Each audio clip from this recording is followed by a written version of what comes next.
Над 11.000 граѓани во изминативе 3 недели добиле стручни совети и информации од превентивен карактер на мобилните едукативно-здравствени пунктови поставени од Министерството за здравство. Во пунктовите граѓаните имаат можност да добијат стручен совет во однос на почитувањето на препораките за заштита од високите температури, добивање совети за здрави животни стилови, здрава храна, превенција од заразни заболувања, превентивно откривање ризик фактори, мерење крвен притисок и слично.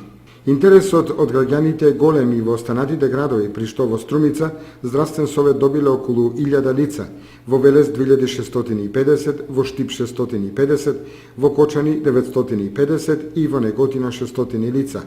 И тие ги посетиле пунктовите, добиле совет за здрави животни стилови, совет за заштита од топлотните бранови.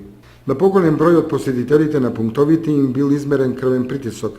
Мал дел бил упатен да се јават кај својот матичен лекар на натамошно исследување. Поголемиот дел од граѓаните кои побарале да им биде измерен крвен притисок се од повозрастната популација, како и граѓани кои претходно имале некоја спортско-рекреативна активност. Најчести прашања од граѓаните биле во однос на тоа како да го одржуваат крвниот притисок на нормала во текот на денот, која храна да ја конзумираат, како и кога да се занимаваат со рекреативна активност.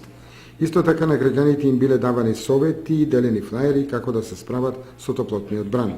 Ова акција, според Министерството за здравство, ќе трае до 15 август, при што секој ден од 18:30 до 21 часот граѓаните имаат можност да измерат крвен притисок и да добијат здравствен совет од медицинските лица на мобилните здравствени пунктови поставени на територијата на Скопје и во останатите градови низ државата.